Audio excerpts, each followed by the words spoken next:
Bonjour à tous, donc aujourd'hui nous allons réaliser Frankenstein. Donc il nous faudra de la Fimo Tropicale en numéro 53. Donc vous prenez celle-ci ou vous pouvez rajouter une petite pointe de noir histoire de la rendre un peu plus foncée. Donc dans un premier temps on la malaxe bien parce qu'il faut vraiment qu'elle soit bien chaude pour être travaillée. On prend la quantité qu'on aura besoin pour la base de la tête. Nous allons faire un boudin, mais ce boudin nous allons plus l'affiner d'un côté, de façon à faire une énorme grosse goutte que nous allons ensuite plus ou moins aplatir. Donc là, j'essaie d'avoir ma forme générale. Donc Frankenstein, comme vous le savez, a un super grand front et un super grand menton. Donc c'est ce qu'on va faire. Donc là, je reforme une petite boule pour le cou. Je vais voir qu'elle est bien de la taille de mon menton. Et ensuite, je vais juste aplatir un côté pour pouvoir le passer en dessous. Donc là, c'est trop large. On rétrécit et on repasse en dessous. Et voilà. Maintenant, on va prendre une aiguille pour percer les perles. Donc ces aiguilles, elles sont vraiment très bien. Elles vont vous servir à plein de choses. Et moi notamment, elles vont me servir ici à former tous mes petits stries. Donc là, je vais strier mon menton pour faire la petite encoche au niveau du menton de Frankenstein. Je ne sais pas trop comment vous expliquer comment ça s'appelle, une fossette ou je ne sais pas. Ensuite, je place mon cou et je vais tout simplement, avec un outil à modeler, venir le lisser derrière de façon à ce que ce soit uniforme. Donc là, vous voyez, ma pâte n'était pas encore suffisamment chaude et elle craque. C'est pour ça qu'il faut vraiment bien la malaxer. Plus elle sera chaude et plus là, elle va vraiment s'étaler toute seule. Elle va vraiment se fondre et vous ne verrez même pas ensuite que vous avez rajouté un morceau. Donc c'est vraiment très important de la malaxer longtemps. Donc là, j'essaie d'enlever les démarcations, de lisser le tout. Hop. Et je me remets sur la face avant qui a été bien évidemment aplatie. Donc je vais reformer tout simplement mes arêtes pour que ce soit arrondi. Ensuite, au niveau de mon crâne, je l'aplatis un peu pour que ce soit plus plat. Je reforme mon menton. Et là, on a quelque chose d'à peu près sympathique. Donc maintenant, je vais venir au niveau des creux des joues et je vais venir tout simplement les creuser un peu plus, de façon à ce qu'on distingue bien la partie où on va mettre notre nez. Donc là, je vais faire mon nez, je prends une petite boule. Et pareil, je vais faire une carotte. Voilà, je vais l'arrondir pour faire un boudin, mais que d'un côté. J'enlève mes gants parce qu'ils sont trop grands et ils me gênent, mais vous pouvez garder les vôtres, ça ne sera pas une mauvaise idée. Donc là, je place mon nez tout simplement au niveau de la plissure qu'on a fait tout à l'heure. Ensuite, je vais venir faire une petite boule. Donc là, j'en ai fait deux, mais en l'occurrence, j'en ai besoin que d'une, que je vais recouper en deux. Voilà. Et une partie, on va mettre sur une narine et l'autre partie pour l'autre narine. Donc bien évidemment, les bords tranchés vont correspondre au côté de la narine qui va être à plat. Donc ensuite, avec l'aiguille, on va pareil souder un peu le tout pour fondre un peu tout ça. Et maintenant, nous allons faire nos oreilles. Donc pareil, on fait des grandes carottes. Oui, Frankenstein, il a beaucoup de carottes sur lui. On fait beaucoup de carottes quand on fait Frankenstein. Donc là, mes carottes, je les aplatis. Et elles vont constituer mes oreilles. Donc je mets la pointe de ma carotte au niveau de la narine, de chaque côté.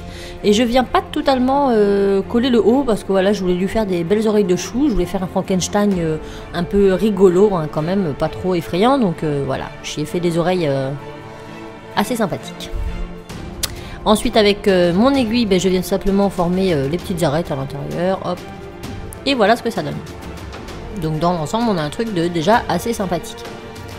Maintenant, on va prendre un dotting tool. Donc là, j'ai pris une boule assez grosse quand même. Mais bon, vous faites avec la boule que vous avez, c'est pas très grave. Et on va tout simplement creuser les yeux un petit peu, de façon à ce que voilà, nos yeux soient bien globuleux, mais pas trop non plus. Il faut pas trop exagérer la chose. Donc ensuite, je vais prendre ma Fimo Champagne en teinte numéro 02. Vous pouvez prendre de la blanche, mais là, vu que c'était un monstre, je voulais pas faire des yeux super blancs, mais plutôt jaunâtre, marron. Vous faites un peu comme vous le sentez. Ça n'a pas vraiment d'importance, parce qu'on va pas trop voir le globe oculaire. Donc vous faites deux petites boules que vous placez dans les orifices, tout simplement. Et ensuite, on va passer aux paupières. Donc tout d'abord, je vais reprendre mon vert de base. Donc vous pouvez prendre un plus clair ou plus foncé, ça aurait pu faire sympa aussi, histoire de contraster. Et là, je vais faire mes paupières du bas. Donc oui, il a un aspect un petit peu endormi, un peu shooté, notre Frankenstein. Donc on va prendre une boule qu'on va écraser. Donc une boule de la taille de notre œil, tant qu'à faire. Et on va la couper en deux pour les mettre en bas. Mais par contre, on n'y touche pas pour l'instant. On va les souder à la fin parce que vous voyez justement que là, elles vont être trop grandes par rapport à mes violettes. Donc ensuite, je prends le prune. J'ai mis le numéro qui est passé, mais c'était trop vite. un violet tout simplement. Je vais refaire une petite boule et je vais faire la même chose pour placer mes paupières du haut. Et là, eh ben, mes paupières sont beaucoup plus fines que celles du bas, du coup je vais refaire celles du bas après. Donc là elles sont très bien, elles sont très fines, c'est vraiment ce qu'il faut parce que le but c'est qu'on cache pas l'œil non plus. Hein. Donc hop, là elles sont super fines et à l'aide de mes aiguilles je vais venir les poser en haut. Donc là c'est le travail le plus délicat, si je peux dire, de notre personnage. Donc vraiment c'est très simple à réaliser. Hop, on pose les paupières, moi elles me conviennent parfaitement. Donc là, je vais retirer toutes les deux en fait du bas. Je vais en prendre qu'une, je vais reformer une boule avec celle-ci et je vais aplatir cette boule-là. Voilà, donc très finement. Hop, et je la découpe en deux et je replace tout simplement mes paupières. Donc on va, voilà, on va souder le tout que lorsqu'on sera sûr que ce sera définitif. Parce que si là j'aurais soudé dès la première fois mes paupières du bas, j'aurais pas pu les décoller ou ça aurait laissé des traces. Donc là, ça me convient bien. Je recreuse un peu l'intérieur, hop, pour qu'on voie quand même un peu mon œil. Et une fois que c'est fait, avec mon dotting tool, hop, je viens faire fondre les bords. Histoire que tout soit bien collé et soudé.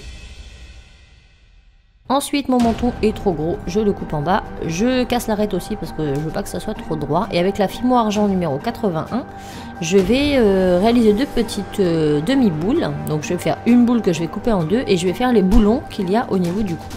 Donc là, rien de très compliqué, vous faites une boule, vous la coupez. Avec votre outil, vous allez faire les deux petites arêtes qu'il y a pour faire les boulons. Hein. C'est vraiment à la portée de tout le monde. Hein.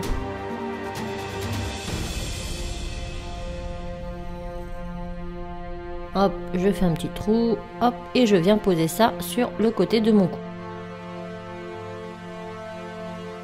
Et maintenant, je vais faire quelques cicatrices. Donc j'en fais une au niveau du cou, donc là je vais prendre une aiguille plus petite. Hop, je viens faire une cicatrice au cou, j'en fais deux au niveau du front. Donc assez, oui, assez large hein, quand même, mais là pareil, hein, c'est vous qui voyez, hein, vous les faites un peu où vous voulez. Ça me paraît pas mal. Ensuite, je vais un peu creuser ma bouche. Alors ça, j'aurais pas forcément... Enfin, faites comme vous voulez, mais j'aurais tout simplement dessiné ma bouche. Ça aurait été beaucoup moins compliqué au final, puisque je l'ai redessiné par la suite. Donc j'ai pas fait quelque chose de droit. Hein. Frankenstein, de toute façon, il n'est pas droit, donc vous embêtez pas, ça choquera pas. J'ai fait quelque chose de vraiment très direct. Ensuite, on va prendre la Fimo noire en numéro 06, et là, on va faire les cheveux. Donc les cheveux, pareil, c'est très simple. Vous faites des petites boules. La petite boule, vous faites une carotte. Oui, on fait beaucoup de carottes, comme je vous l'ai dit. Cette carotte, on l'aplatit, donc on la fait pas trop grande. Il faut vraiment qu'elle aille la pointe au niveau du front et l'arrière au niveau du crâne. Vous allez voir par vous-même. Une fois que c'est fait, on l'aplatit grossièrement. Et avec, donc là j'en ai fait plusieurs. Et avec notre aiguille, on va faire les traits des cheveux dessus.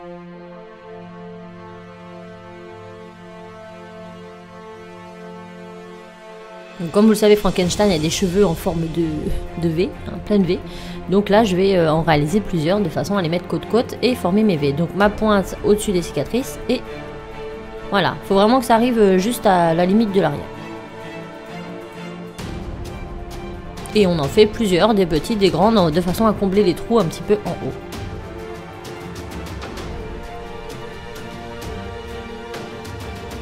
Donc là, le Frankenstein, c'est vraiment un niveau, peut-être pas débutant, mais intermédiaire sûr. Dès lors que vous avez déjà touché la Fimo, vous savez un peu moduler, enfin manier la Fimo, ça c'est un jeu d'enfant, hein, c'est vraiment pas du tout compliqué. C'est pour ça que j'ai voulu faire un personnage assez simple aussi, pour que tout le monde puisse tester et se faire plaisir avec un petit personnage assez rigolo au final.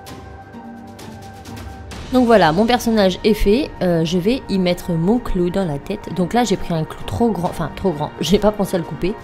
Et je dois bien vous avouer que ça a été très compliqué de ne pas verser un œil ou une oreille. Donc coupez-le, allez pas vous embêter à aller jusqu'au bout. Donc maintenant on le passe au four. Donc là pareil, vous faites attention à la fabrication, à ce que vous dit le fabricant. Pour ma part, j'ai laissé que à peine 5 minutes au minimum sur mon petit four électrique. Donc surveillez votre cuisson, c'est ce que je peux vous conseiller de mieux. Ensuite, moi je vais prendre un petit marqueur Posca, le plus petit qu'il existe. Donc ça c'est super bien pour travailler la Fimo. C'est pas donné, mais ça dure une éternité. Et en fait, il y a de la peinture dans ce pinceau, dans ce crayon. Et en fait, vous allez tout simplement pouvoir dessiner, mais avec de la peinture. C'est très bien.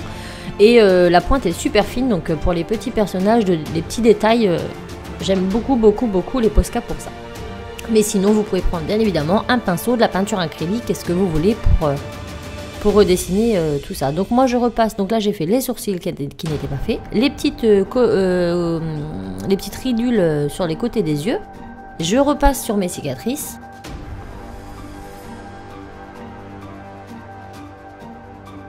Donc pourquoi je les ai marquées avant? Tout simplement pour donner un peu plus de relief et de profondeur quand on voit le personnage de près. Donc ma bouche. Donc là pareil, j'essaie de refaire des petites commissures dans l'angle. Ensuite mes oreilles. Donc faites ça très grossièrement, hein. C'est juste pour donner un peu de profondeur en fait au détail. Dans le cou pareil, je vais remettre un peu de noir histoire qu'on distingue bien. Voilà. La petite cicatrice du bas. Je vais aussi faire dans mes petits boulons. Donc tous ces détails sont facultatifs, vous n'êtes vraiment pas obligé de les faire, bien évidemment. Mais je trouve que ça rend un peu plus, ça donne un peu plus de profondeur. Ensuite, eh bien, quand c'est sec, on prend notre Fimo, notre vernis et on vient vernir notre création. Alors, un conseil, attendez vraiment que votre peinture sèche. Parce que moi, ça a bavé au niveau du front, c'était horrible. Donc j'ai rattrapé un peu le coup, hein. Mais voilà, j'aurais pu effacer ça au montage, mais je voulais vraiment vous montrer qu'il faut faire attention. Bon, ça choque pas puisque c'est Frankenstein. Et de toute façon, Frankenstein, il est un peu moche et crado, donc c'est pas grave. Mais faites vraiment attention à ce que votre peinture soit sèche et totalement sèche avant de vernir. Moi, je pense offrir cette petite création à un enfant qui viendra frapper à ma porte le jour d'Halloween. Ça lui fera certainement aussi plaisir que des bonbons. Et je vous dis à très vite dans d'autres tutos. Bye! Si cette vidéo t'a plu, n'hésite pas à mettre un petit pouce bleu et à aller t'abonner à ma chaîne en cliquant sur le petit logo Cassimini. Tu peux aussi me rejoindre sur les autres réseaux sociaux, Instagram, Twitter, Facebook listés en barre info. Et moi je te dis à très vite pour d'autres tutos. Ciao!